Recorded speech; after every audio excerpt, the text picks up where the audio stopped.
Good evening and welcome to Pain to Power Leading with Love. I am your host, Maria, also known as Brown Girl Interrupting. And I am so excited today to introduce you to my amazing guest. And before I do, thank you for joining us. I want to say this show is in association with the iRent Network. And thank you to all of our subscribers and followers and folks who are in the chat who are here. Welcome to all of you. And today I have been thinking about this idea of healing, which is just where I always am, which is why we're doing Pain to Power. And particularly for me, one of my areas of healing has been in one of the most important roles that I play, which is as a mother.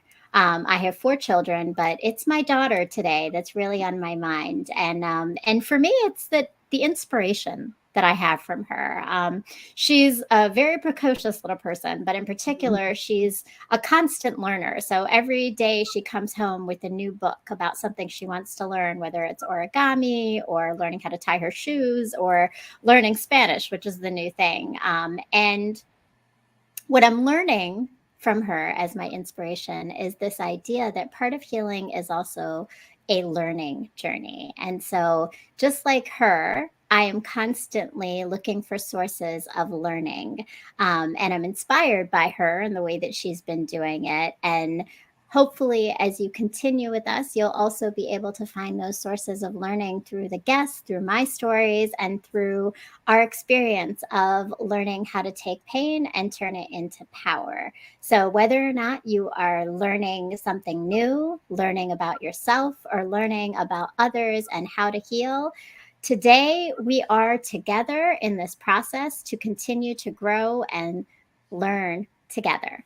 And in that, I want to introduce you to someone that I know is going to inspire all of you, just like me, who is my dynamic guest. I have the honor to kick off April, which is also National Poetry Month, with none other than TikTok, who doesn't stop. Hey. She is the show-stopping spoken word artist, playwright, author, speaker, founder, and CEO of TikTok You Don't Stop Entertainment, LLC, and Phenomenal Cocktails, LLC. That is a mouthful, but welcome, TikTok. Hi, thank you so much for having me. Thank you. Thank you.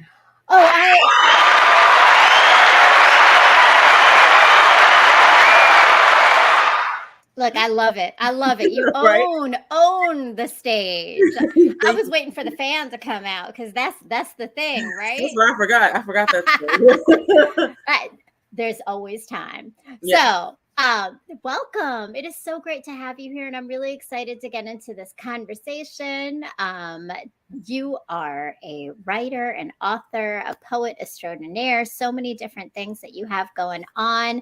And all of this really has been a part of your own Pain to Power journey. So with that, I always ask my guests when they come on, their story of just what pain to power means to them.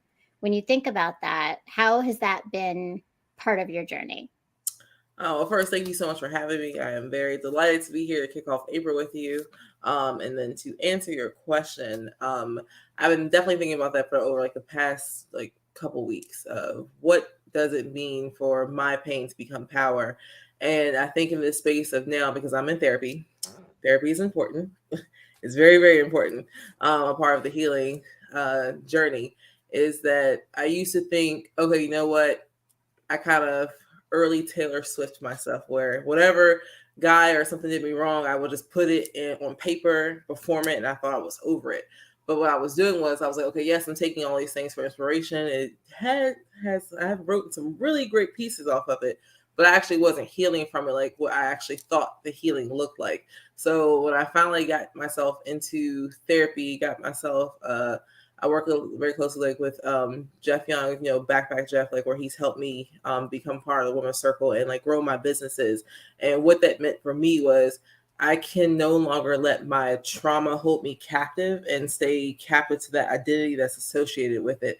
There is something on the other side of healing from this trauma, even though I didn't know what it looked like at that moment. It was very, very terrifying because all I knew was the trauma, the pain, just the expectations of this being disappointed. And then when you finally start to grow past that and know that you are somebody that you always dreamed you could be, it becomes very, very enlightening experience. And it's only up from here.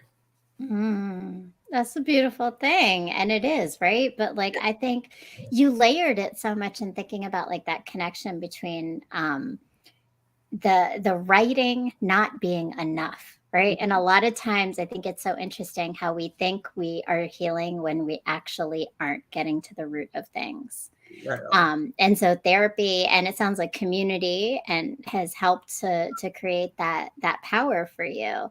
um so so with that, you talked about trauma holding you captive. Can you speak a little bit more about just what some of those experiences have been for you and how you felt like it was holding you captive at one time? I have this haiku that's in my that I wrote that's called haiku. Trauma will hold you captive. Acknowledgement will begin the healing. So exactly what we had just said, that I would write the poem, right? Or I would write kind of the short story. I may journal it out. And then I would go to, let's say, Busboys or another open mic or wherever else I got booked, perform the poem, do really, really great. But for me, I actually wasn't really trying to connect with the words that I wrote at that time, where it became so, the pain was so overwhelming that okay, I could write this fire piece, I can perform it, people get it. But to be very, and right now I'm all about authenticity. I was not being authentic to myself at the time. I was not really connecting with it because I didn't want to deal with the emotions that came with it. I wasn't really acknowledging what happened to me. And even talking to my therapist, because I've been going to therapy, like I stopped for about like 8 months, but altogether about almost 2 years, was I would say like, hey, this, and this has happened. And she's just like, that's a lot. How are you feeling? And I'm not used to someone asking me how I'm feeling. And it forced me to be able to really check in with my emotions and to also know that it took me over a decade to understand that I'm an emotional person and I operate from my emotions, but there's absolutely nothing wrong with that. Um, Mm. but it took that long to do that because I was made to feel guilty for having these emotions.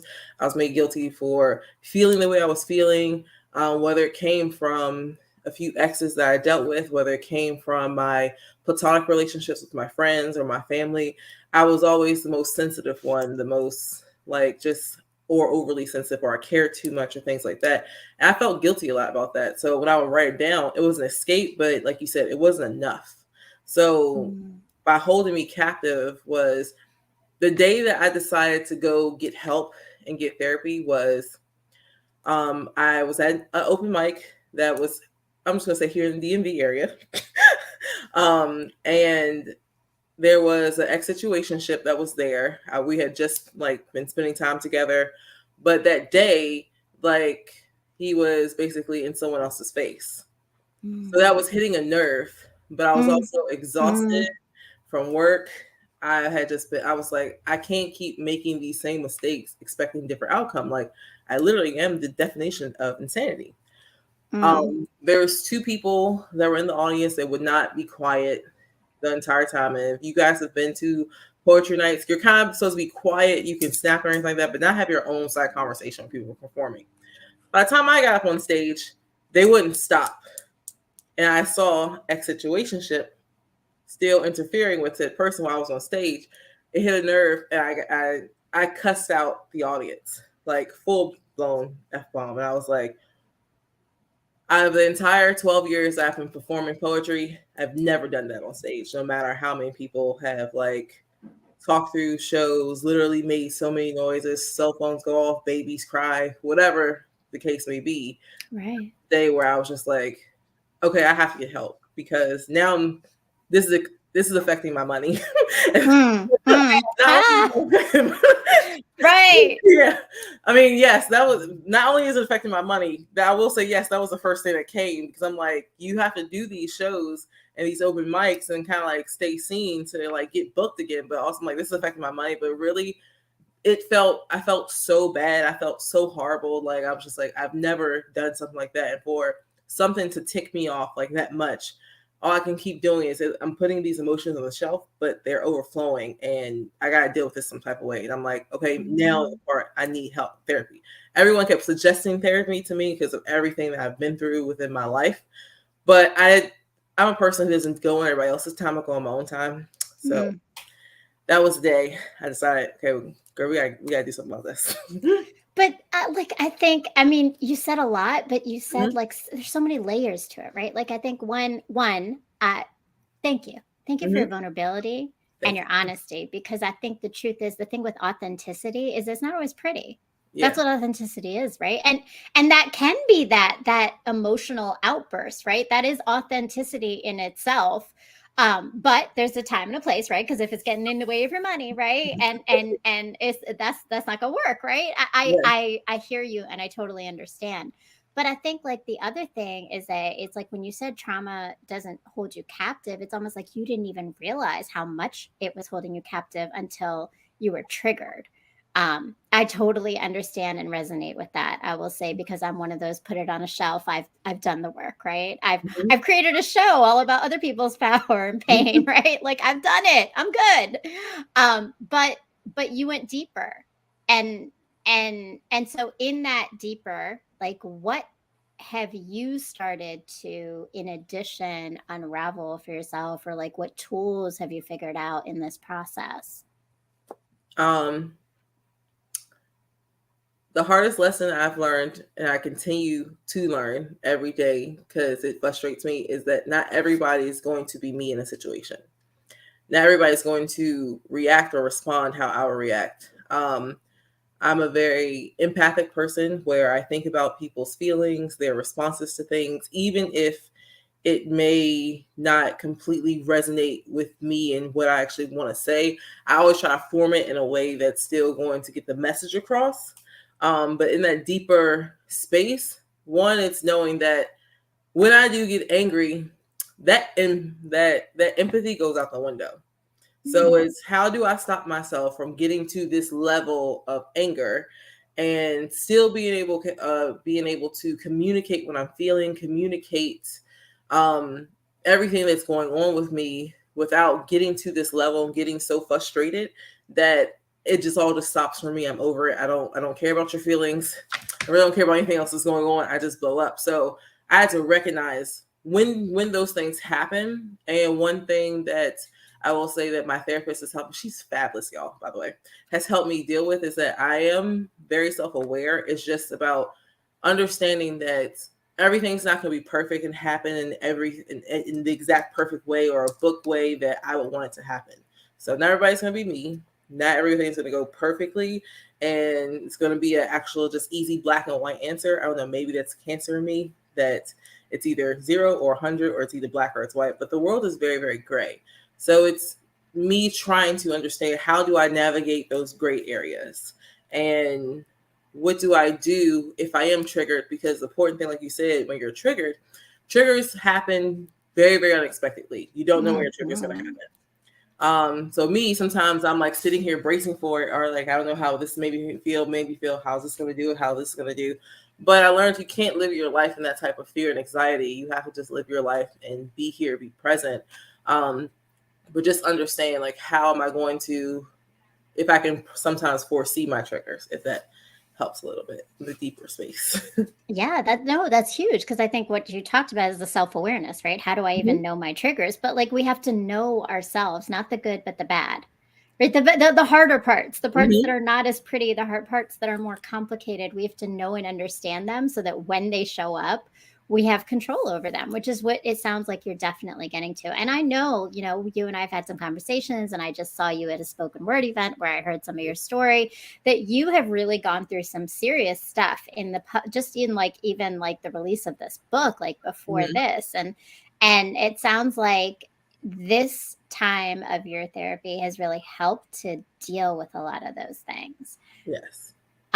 which is amazing, and I'm so happy for you because now you're at this place of such a beautiful space, it sounds like, and Mhm. really in a much more peaceful time.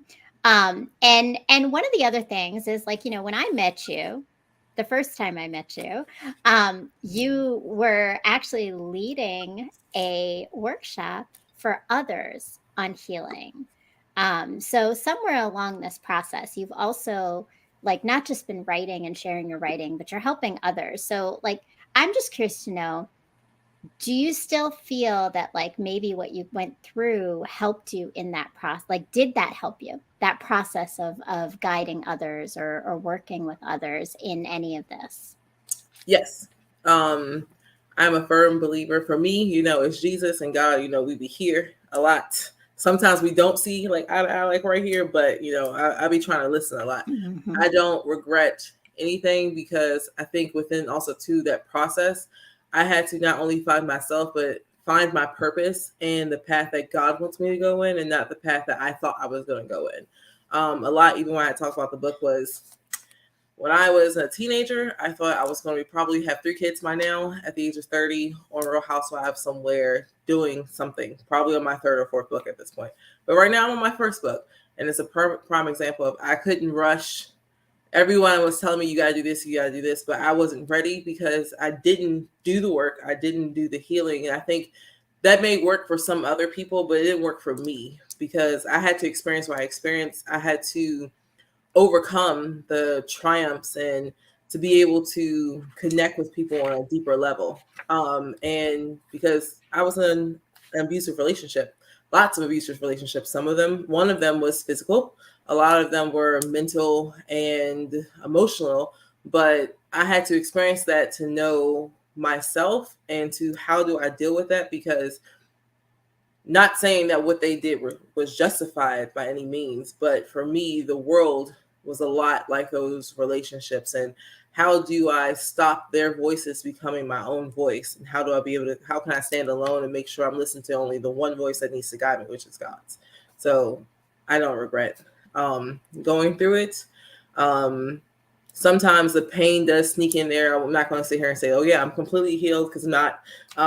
There are good days, there are bad days, but for the most part, now in the space I'm in, there are definitely a lot more good days than there are bad. I'm glad to hear that. I'm really glad to hear that. And because that unlearning is real, Mm-hmm. right? The messages someone else has put in you based on the experiences that you have, and you shared it, right? Like through when you go through abuse, mental, physical, emotional abuse, right? There is an unlearning of messages and responses and ways of taking care of ourselves that we have to do. And you've done a lot of that work, and you're right. Like healing is a journey. I think someone once said on the show, it's an evolution. I So we're like. constantly doing it, right? I Mhm. love that. That to me is so much better because it's not like there's an end point. It's a Yeah. constant evolution, right? And even in what you're saying, like, and I would say the first time I met you was at the Silence Kills events, Mm-hmm. and we talked, and it was the power of art and healing, right? And you were in a different place. But now in this evolution of other things and other tools, you've come to now a new place, right? And we're constantly doing that, which is a beautiful thing. So you mentioned the book. And you did say, right, one of the catalysts of it is this idea that, like, you turn 30, and Yes. yeah, like, you came to this book. So I want to know what inspired Fine Like Wine, Getting Better with Time. And look, we got the book, we got the merch, you got the shirt. Hold on. Do you Yes. have you have a cup too, don't you? Yeah, I have a wine Show it tumbler all, too. girl. Show it all. Look. We got everything. Look. And after this, please make sure you go and click the link below and you hit her website. You will see all the merch there, including Yes. the book. And so tell me about your first amazing publication of Fine Like Wine, Getting Better with Time. So my book, Fine Like Wine, Getting Better with Time. So I own two businesses. My first business, yes, of course, is me.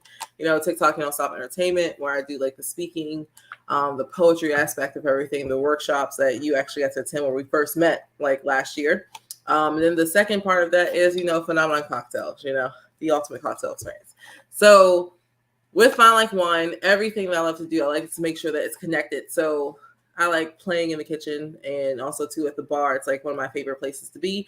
Besides, like, in my pen and my notebook. So I thought this idea of getting older, because I'm going to definitely share with you guys, even though this came out after my book, I actually now need glasses. I found some gray hairs, and 30 just last year became like this thing where, oh my God, this is not figured out. And I started like feeling really, really down on myself. And it was a tough time to overcome. Another part of that is, like, actually when we met, I was engaged to someone I'm very, very thankful for that I did not get married to. And I had lost one of my very, very dear best friends. It was a different space where I realized with my book and even writing it, I was comparing myself to all of my peers. The one thing that I didn't recognize is that, not discounting anybody else's story, and you never want to play who has the worst trauma, who has it worse. But I experienced a lot more different, intense situations than they did that kind of left me a little bit behind when it came to the growth aspect of what society tells us we should have by 30. So I had to acknowledge that. I had to also acknowledge that by the time I was 30, I had wrote a play. I had spent 2 weeks in LA, met celebrities. I had been performing for a long time. I had my own business at that time. I had all of these things that were never even thought of to be on my list to check off, that I didn't give myself my own flowers. So yes, I experienced these really bad things, these sometimes really, really crappy things that happened to me. But there was a lot of good during those times as well. But at the end of it, I'm still going to continue to be this wonderful, marvelous, creative, fine phenomenon of a woman that you see. So a lot of the things, like in my poetry, like in this book, is, yes, I talk about the pain, I go through what I was experiencing, but always, if not within the separations of the chapters or even at the end of some of the poems, I always talk about how I have to stand up for myself, how I need to love myself, and also too, how connected I need to stay with God. Because there was a time where I was not listening at all, and I was doing what I wanted to do, and it was not working until I was like, okay, you know what? Let's do this for real. That's how I talk to Jesus. I'm like, let's do this for real, okay? Let's do Yeah, this. one-on-one. I get it. Exactly. So, and it became, once I started listening more with just not about what I need, what I wanted, but listening with intent, things started to flow a lot easier when I started putting in that work by going to therapy, really helping myself. How do I communicate with the people around me? Because as much as I always thought I was a really good communicator, I found out I'm really not. So learning these things about myself and really celebrating me for who I am. Lizzo helps a lot too. Listen to a lot of Lizzo. Yeah.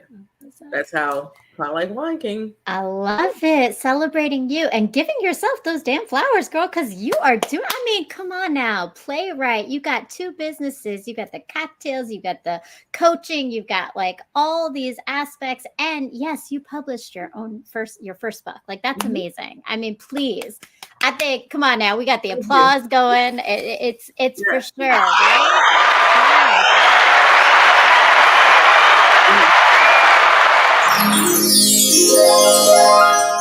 Oh, Yeah. like a fairy tale. I like See, that. there we go. The fairy tale and everything. And I mean, but that's huge. And I think, and you're inspiring others through that, right? Like, so Mhm. you're helping others to see all these things. And again, focus on the positive, right? Because it's not that those challenges didn't exist. It's not that you didn't go through them, but it sounds like you recognize where it was purposeful and intentional in your own growth, Yes. and finding those elements, because that is part of the healing process too. It's recognizing that life doesn't happen to us but for us, and how we can grow through that. And you definitely did, which is awesome and amazing. So let's get to the book a little bit more, because I love, you have a very specific structure, fine like wine, and you talked about your cocktails, Mhm. definitely, right? So how does that play into the way you connect to that world with your book? So this book is my first book that I've published within the last 10 years. Within the last 10 years, you also, too, as a writer, probably know you've had thousands of book ideas, and it was going to be this and going to be this and going to be this. So this is a combination also, too, of all the other book ideas I had that I wanted to do. That first, I was just going to release the collection of all my works. It was going to be like a 3-part series, and I was just like, not feeling that right now. No, don't want to do that. But because at this point last year, when I actually started writing my book, I was already in business with My Cocktails, was a bartending service here in the DMV area. Um, really very, very customized, that I was like, you know what?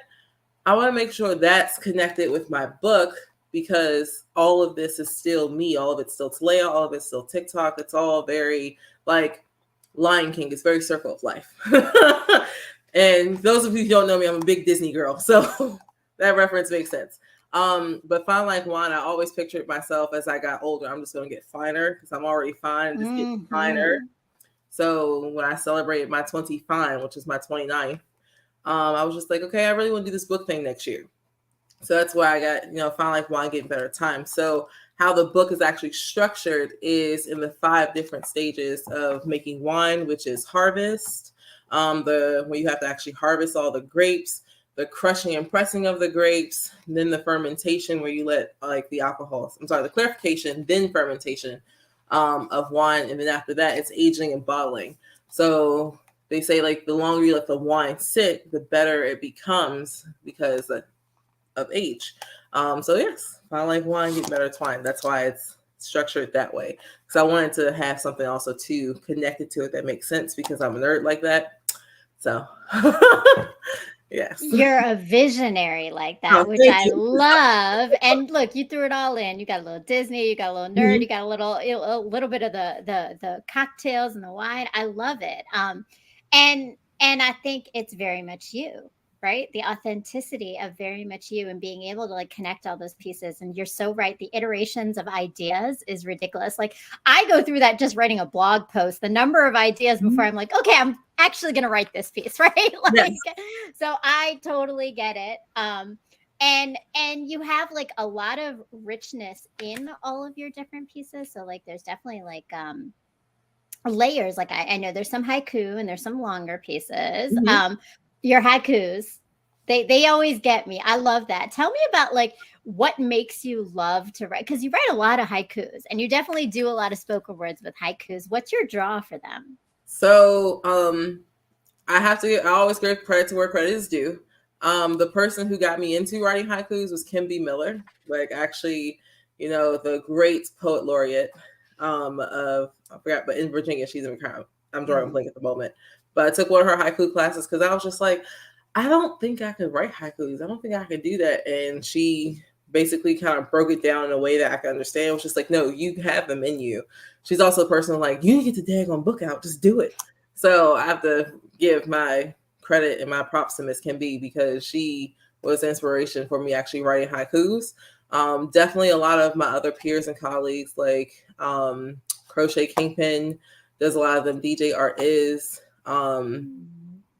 E Baby, Just Me, like all of them, like watching all of them for so long, for like the past decade, and like being able to also to perform along stages with them, or I got to see them while I was out. They were the inspiration for me to finally be able to, like, you know what, I can do this. And once I actually started writing some, they just kind of flow. So I like that.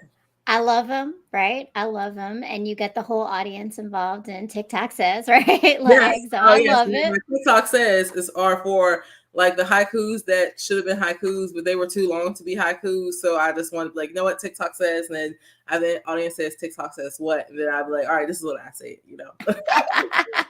Well, I love it, and there's some particular ones, I'm gonna go say them right now, but "Stop Falling for Fools" was one Oh, that I I was have that like, one. Yes, "Okay, yes." yes. That was That one actually got my me. very, very first haiku I ever wrote. Was it? Because Yes, it was. that's the one I was like, "Oh, yes, okay." Yeah, that was my very first haiku that I wrote, which also shows you the space I was in at that time. Was like, we gotta stop doing this. So, and the person that's about, every time they read it, they get very upset. But hey, it's still a fire haiku, man. I'm sorry. Look, there's But there's that's there's a little bit of a casualty in getting involved with a writer. Let's be honest.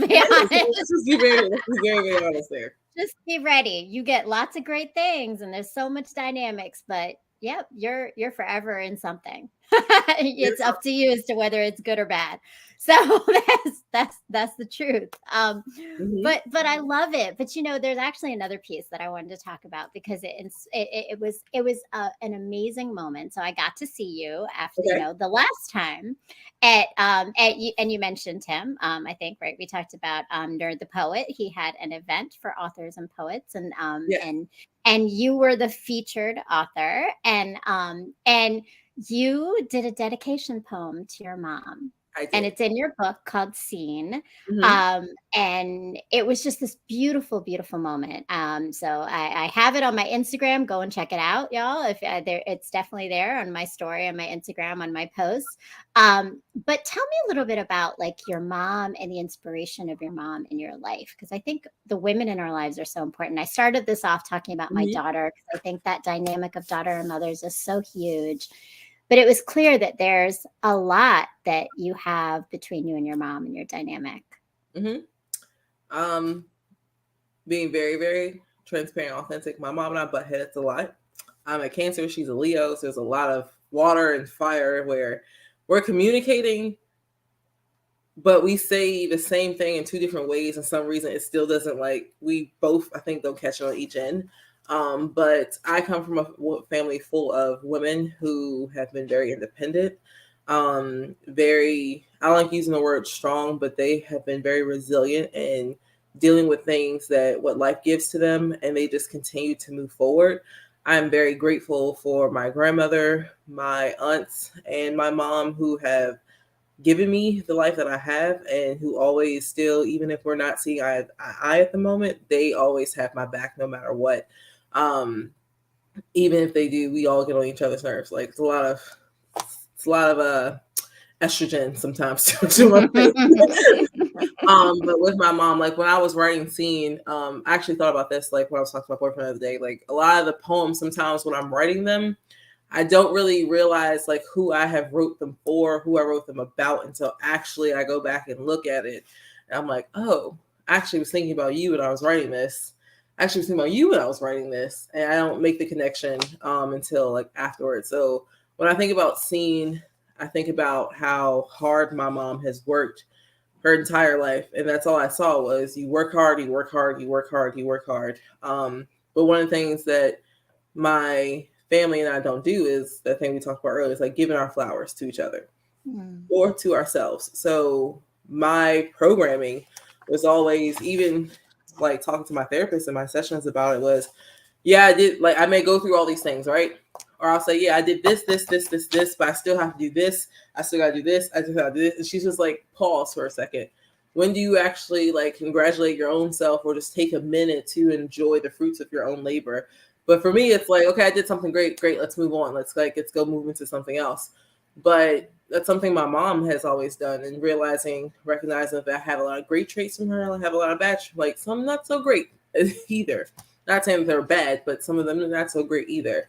But her seeing me perform in that moment in like this new space of like my womanhood, and I will say that day when you saw me at the evening with the authors that Nerd the Poet did, I changed my entire set. So I actually was going to do something completely different from that day, and I changed it that entire like that day, like because I was listening to all of the people that went up. I was listening to like the crowd and how they responded to it. And I just decided to do that one, and actually didn't even realize like after I had did it, like was reading scene, I was really talking about her because I also too want my mom to know that she is seen as well.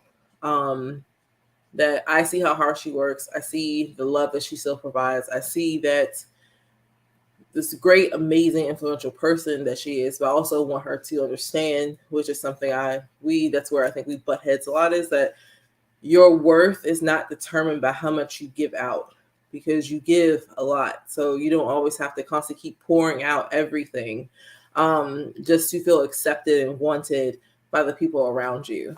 But I also, too, I'm only a dog mommy and a glam mom, so I don't know what it's like to actually have biological children of my own at this moment.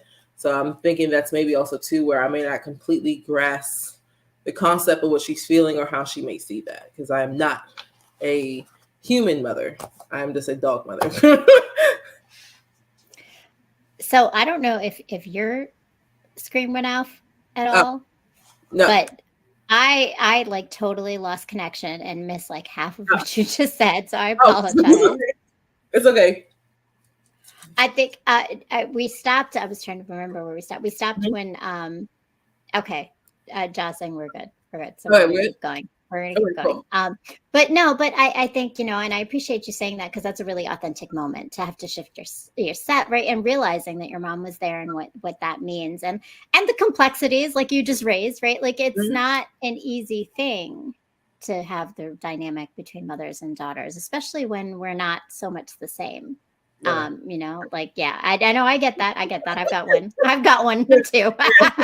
And that, but to find still the beauty and giving each other those flowers, right? Like you gave your mom her flowers, and it was really beautiful to see that. And it's clear that, despite those differences, right, there's um a lot of lessons and learning that you've taken from her. So I kind of want to come back to that, because you mentioned, you mentioned it just a few moments ago, but you talked about this idea of, you don't use the word strength. You don't want to say strong. You want to say resilient. Tell me a little bit more about why you're so particular about that language choice, and what are some other things that you feel like maybe you've had to unlearn about these messages that we get as women. Hmm. I hate the word strong because I feel like it makes me less human as a Black woman in this country. Um, and that doesn't say that. The reason why I don't like using strength is because with that label, you become, oh, the strong independent, which has already its negative connotations to it. And then when you get that label, I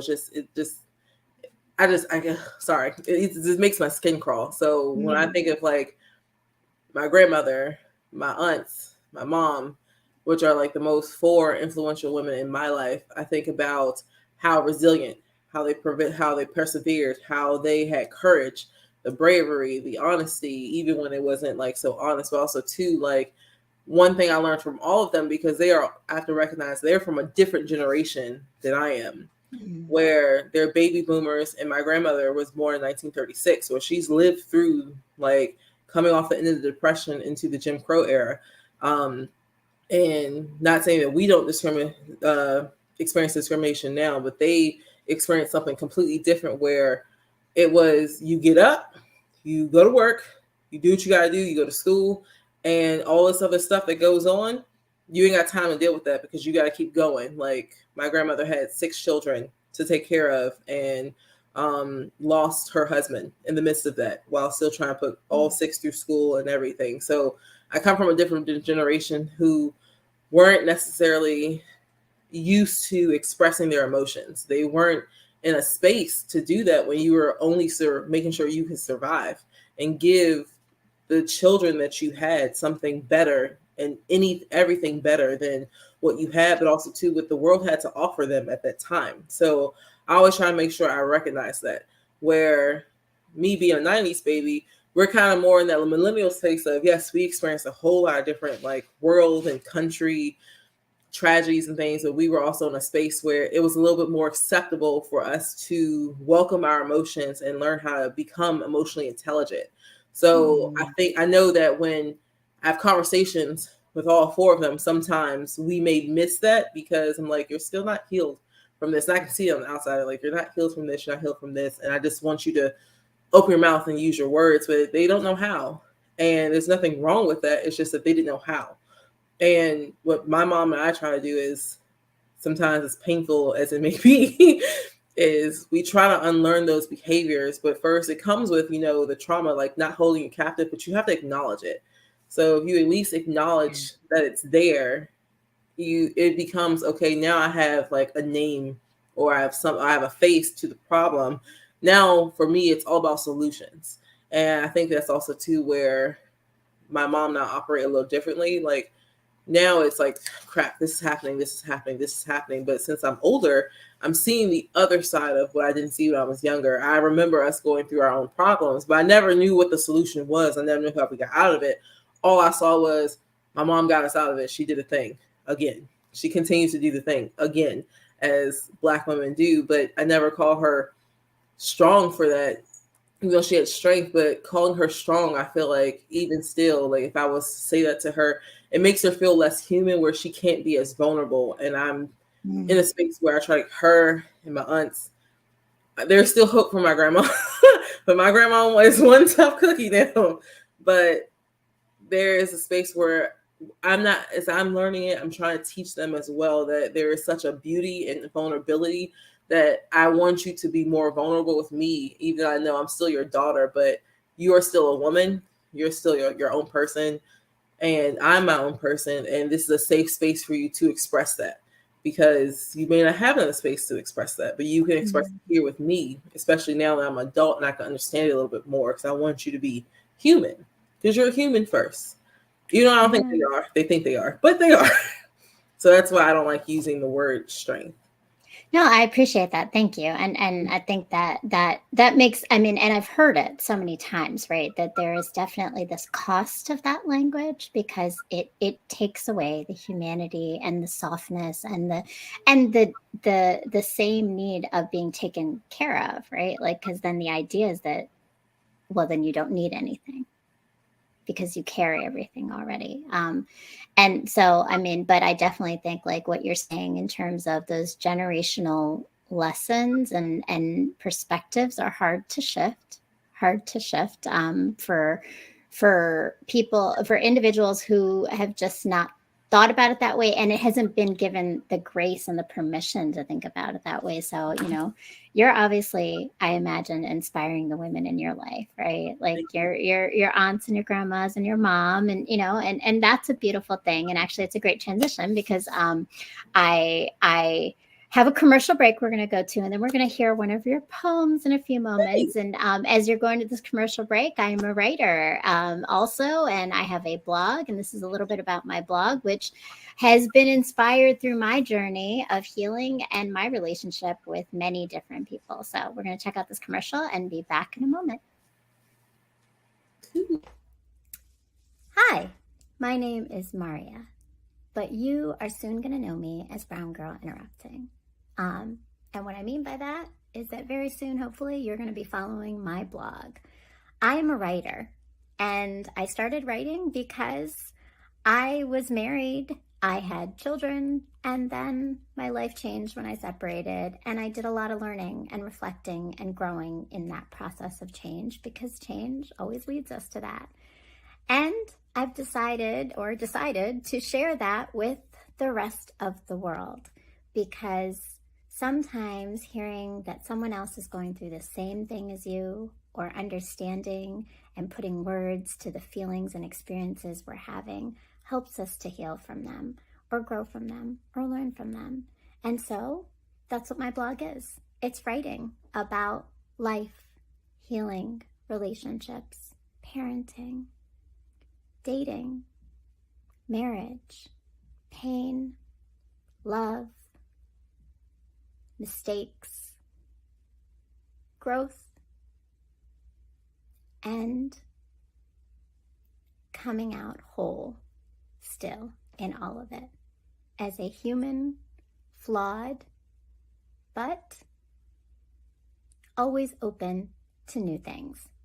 So that's my life, that's my journey, and it's written in this blog.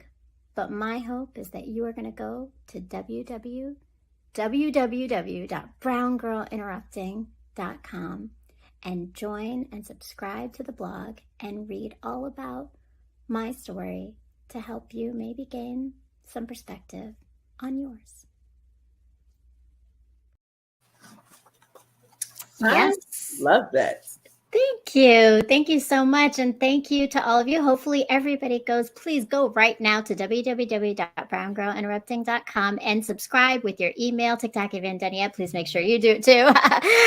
Because I am writing and still writing. In fact, today I just published a post, and for me, it's called Generational Blessings, because I am also inspired by the young woman in my life who's my daughter. And this is a piece about her and the generational connection between my father, who passed away 13 years. So please go check it out. Make sure you subscribe, like, comment, pass it along, and read all the posts on relationships, healing, culture, identity, love, all of it.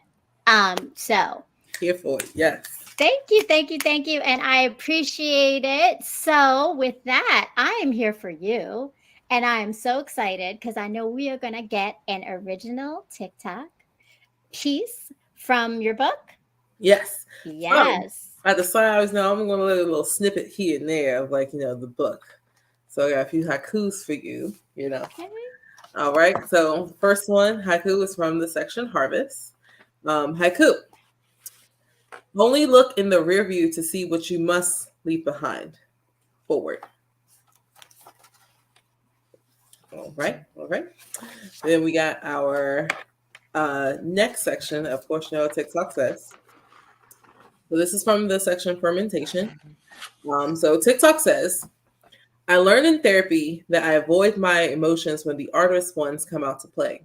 I'm a product of generations before me where you don't have time to deal with the pain when you're out surviving and chasing dreams. The problem with that is you'll eventually explode. Time to be a big girl and face all that's been crippling me. I'll give you another haiku from Clarification. Haiku. Trauma will hold you captive. Acknowledgement will begin healing. And I'm going to read this piece called Kingdom. In my kingdom of isolation, there seems to be little light. Futile moments when trying to look for ways to escape. I'm the queen of my anxiety. It sends me spiraling with one thought that sparks many.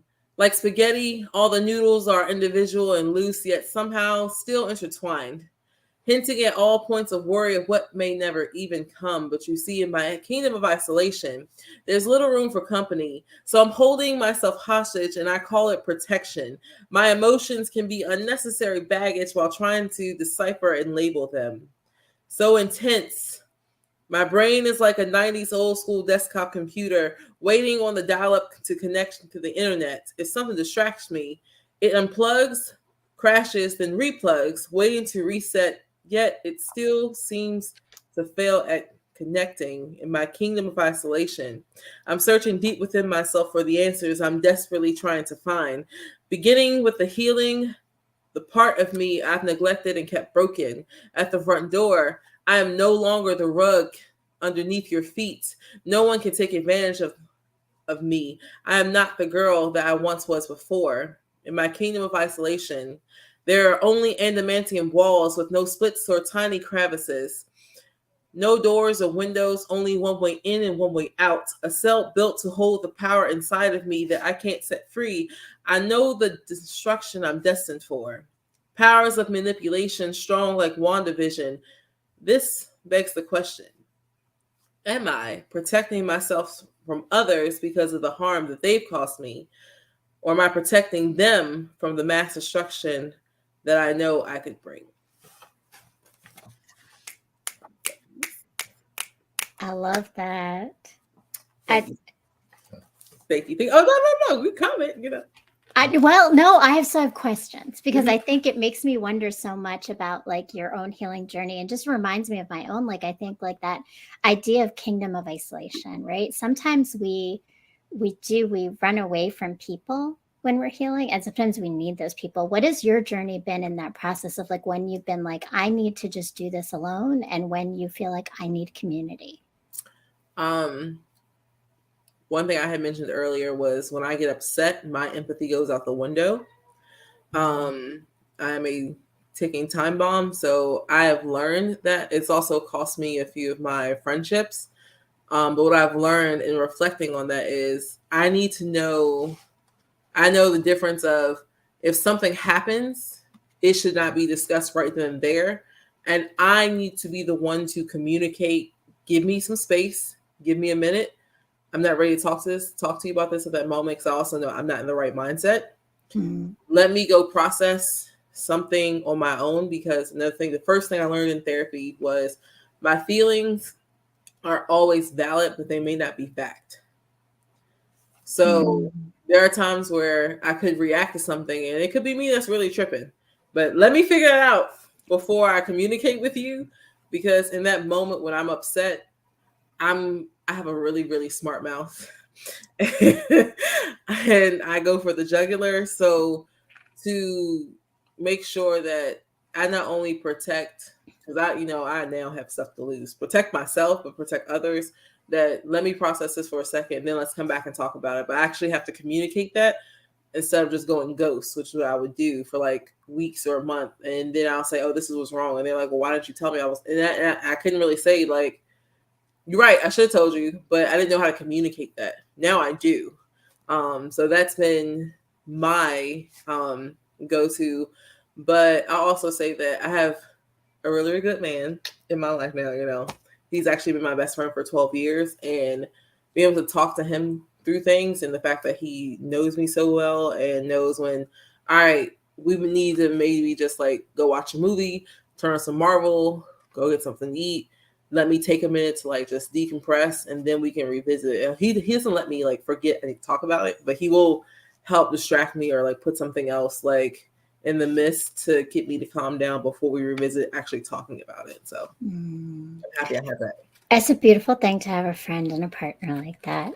But you also talk about knowing yourself, like, Mm-hmm. and the power and the importance of that, right? Because in the end, we have ourselves. Yeah. And I think like that, it's not just the knowing; it's the acceptance of self, right? Like of seeing those different things, which I appreciate that because it's hard to unlearn and change habits that have been your protection Yes. for a really long time. But you have to be self-aware and recognizing where they haven't been helpful, right? Like where they've actually been detrimental. Look, I understand that. I got some strong words that I often say I am the sweetest person until you do Yeah. me wrong, and then Yeah. it'll just be like I can eviscerate you with words. So that's not, and that's a hard thing. That's a hard thing to hold back It sometimes. is what it is sometimes, but then it's like, all right, that's why when it comes to what you said, the self awareness is I'm at the point where yes, I'm still learning me, but I'm very comfortable with who I am for like the first time in my entire life. I'm comfortable with who I am and I can accept these things. But when those moments are happening, and I feel triggered by something, even if I'm feeling triggered, I may not try to do the work. Where is this coming from? Point like connect the dots. I may just like let me go take a step back, and whether it be I need to leave an event, I need to take 2 or 3 days home, or I don't go to this event, or I actually need to relax. I recognize that I need to do that right now because I cannot show up as my best self Mm. for the people around me or the people that need me, or whether it may be a show. Like I recognize that now that you have to take that space, and it's nothing wrong with that, and no longer feel guilty for it. Mm, mm. That's huge, right? You have to take your own space, right? Like you're dropping some serious important gems when it comes to loving ourselves, just like your book, right? It is about that Mhm. self-love and self-awareness. So you were going to read another poem. I don't want to interrupt you. I want that other poem, and Oh, then good. Oh, actually, because the next thing I had on here was, a TikTok says that's right before scene, which is love starts with you. So love on yourself like you never have before, and you'll see the difference. mm, so And then so. the last haiku, because you guys can see, you can check out, Brown Girl Interpreting Instagram for that lovely moment because you can't recreate moments like that, which is great. But the haiku from Bottling is when you reflect on your past, don't dwell on mistakes, celebrate your growth. And the last thing right here that you're gonna have to read the book for is the last TikTok says was I spent 6 months planning a wedding that never happened. I gave myself to someone who was still saving and giving themselves to the masses. Peace. I put all my endeavors on hold to be devoted to someone and something that was never fully mine. One day I finally woke up and realized I had been playing with my own potential. It was time to let go, step up, and do everything I knew I was destined to accomplish. And for the rest, you don't have to go buy the book and read the rest. Definitely go buy the book. All the links are down here, and they're going to be linked to anything we put out forth. And yeah, I love it, and I love ending on that note because really, you did. You went forth. You've gone forth, and you continue to go forth, and this is a beautiful journey. And I'm so glad that we got to have you to be here with you on it. So it's Pain to Power, leading with love. Mm-hmm. I want to close this out in asking you, when you think about leading with love, how have you been? How do you see yourself as someone who leads with love? For me, kindness costs me nothing. So even if I'm having a bad day or something like that, I register that and just like, hey, y'all. Or if I'm at work or if I'm, hey, I'm just not in a space right now today. I feel like that's me being able to show up and still in a way that leads with love because it protects them from maybe my outbursts or maybe my just snaps or things like that. But it really just starts with kindness, like being kind to first yourself, giving yourself grace, giving yourself that space, forgiveness, like forgiving yourself for your mistakes, forgiving other people. I'm not saying that that's something completely easy to do because it's not. It takes time and happens over time, but there's no timeline for that. Like we said something in the very beginning that healing is continuous. I say healing is a continuous journey. Someone says evolution, and it's all the same. It's all great. It's Mm-hmm. all one continuous thing that continues to happen. And part of that is, for me, it starts with kindness. Then I'm able to get up and still love myself on the days where I may not really love myself. And to be able to accept and meet others where they are because they aren't perfect and neither am I. So, and you never know what somebody else is going through. So don't try to be that butthole that just sets them off. So just start with kindness for me. That's huge. Start with kindness. And you're leading with love with your writing, with your work, with your delicious cocktails.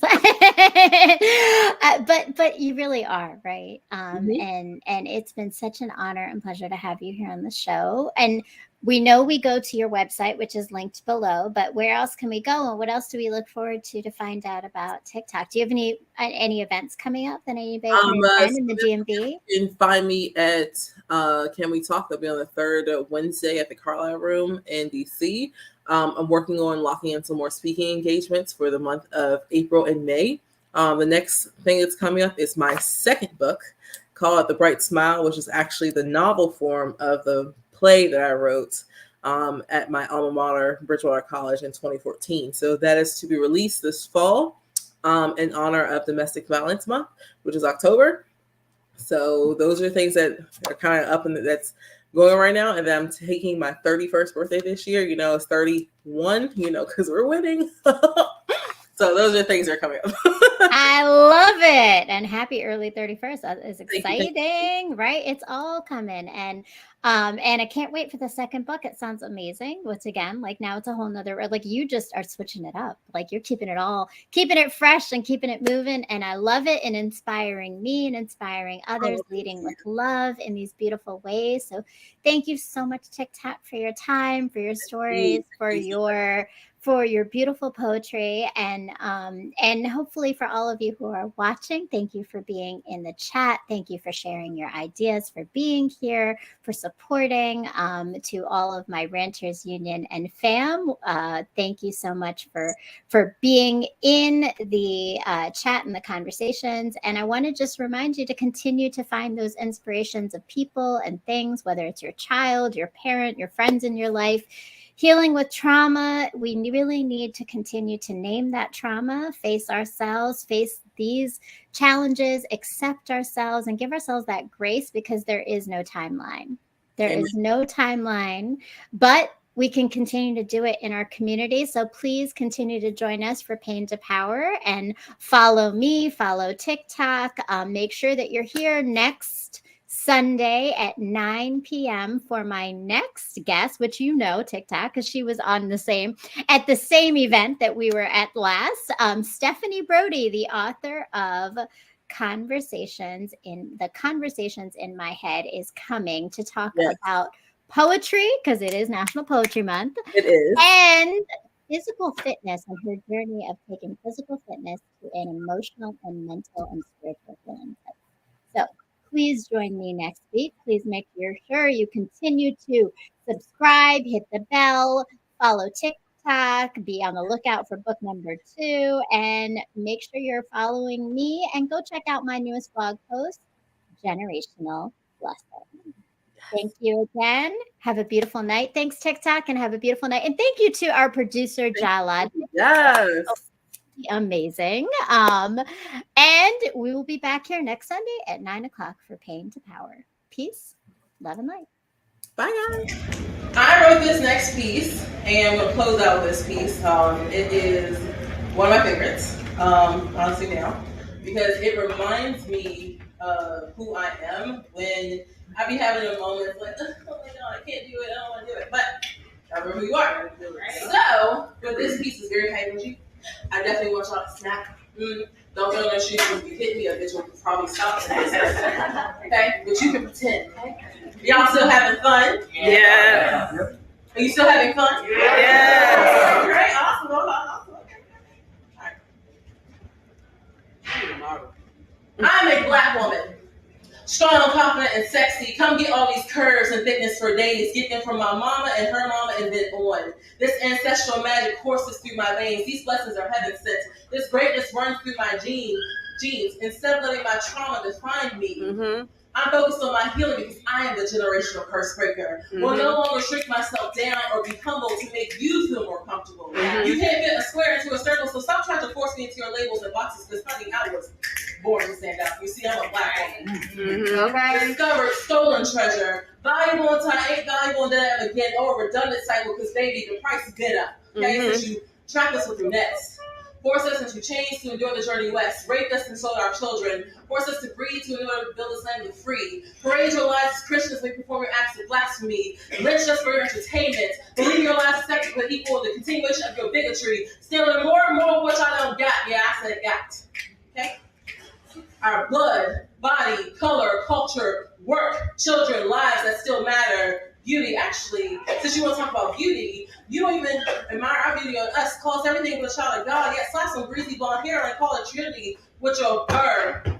It's cold in here and must be some turtles in the atmosphere, headaches. Dropping sacks is so high as the sky, so desperate to look like this. Honey, do you realize by now all of this is priceless? You see, I'm a black woman. Doing it for myself, my family, my friends, my peers, my community, arising in this perfect shade of sun-kissed melanin. Yes. Taking space and doing the damn thing. Speaking loudly, that seems to be the only way you hear me. Always bobbing my head and moving my feet to a beat you can never truly get hip to. Snapping my fingers because I'm in tune with the earth's rhythm. Rolling my eyes and making faces because I can see straight through that bullshit. Okay. Changing my hair because I'm cool like that. Period. Moving swiftly and about my money because, baby, I am the revolution. You see, I'm a black woman.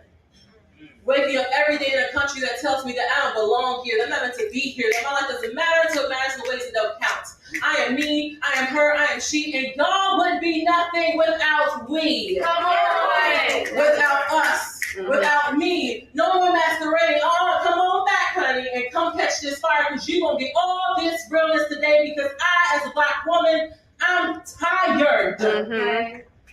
I'm tired of overcoming, climbing these mountains higher than Everest. It still seems like we don't be making no progress.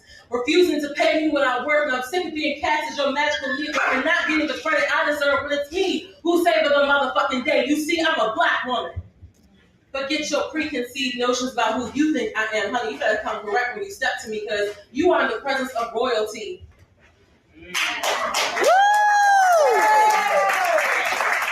are in the presence of one of God's chosen ones, his masterpiece. And did not tell y'all, I'm sorry, let me make sure I inform you that we black women are the first wonder of the world that y'all like to secretly and silently enjoy, but never to acknowledge in public. I am the mystery that you don't care to talk until it's time to be your test tube dummy. I'm the sugar and the honey all in that damn iced tea. I'm the moon that pushes the waves to shore. The sun shining through your window panes, the holy grail of all trophies. Honey, I am even the air in your lungs and the water in your veins. I'm a black woman. Okay. Okay. Ever present and evermore. I am everlasting joy, easy like a Sunday morning. Yes. Sitting comfortably in my sexuality, embracing my femininity, knowing that this body is mine and I am the authority, that I am worth more than my body, that this kitty is mine and I hold the power. You see, I'm a black woman. Yes. Yeah. No, let me tell you something. This little ass boy trapped in a grown man's body said make a move. Honey, I am the move, okay? And I am the spectrum of all moods. No, don't misconstrue what I say. Put words in my mouth and close my lips. Yet you still can't seem to add justice to your plate. I am the timeless fashion you feel like trying to duplicate. I am equations and algorithms, a conundrum of delicacies. That deep as the darkest part of the ocean, you see I'm a black woman. A human with a brain, 10 fingers and toes, blue underneath until it's red. And just like you, Kevin and Karen, sorry, I cut you. I feel pain too. Yes, my pain is real and it's authentic. No, it's not all in my head. It's not in my imagination. I'm not one of the temptations, depending on the day. No, it's not just to come all the way up in here, spend use all my gas. I know my gas is how I tell.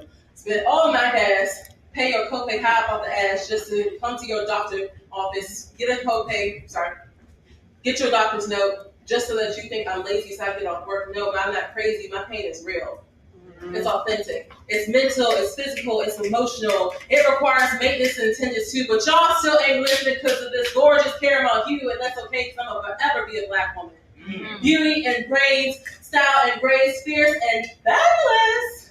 Ambition filled with false traits. I am thought-provoking and breathtaking. I am my ancestors' dreams come true. I am proof that prayers do get answers. I am the epitome of God's glory and his good works. I am her story. I am legendary, and I will forever be this dope, creative, courageous, magical, wonderful, beautiful, blessing, phenomenon of a black woman that you see. My name is TikTok. That's right. Talk to us, LLC, Realty, Talk to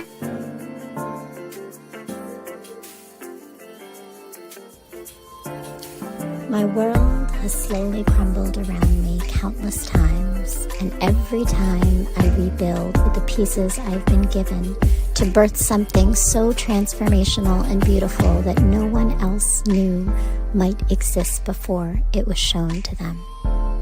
These moments tend to coincide within my romantic path. The universe has been telling me to focus on the revolution and not romance. It has over time given me the tools, resilience, and light to turn my pain into power. And only now do I see that the key to this always resided in the love and knowing I had in myself, not from the external sources of family or men. The message I have been avoiding might be that my time in this world I had existed in was not to receive love, but to put it out there for others to see, feel, and heal through. Revolution before romance moves pain into power.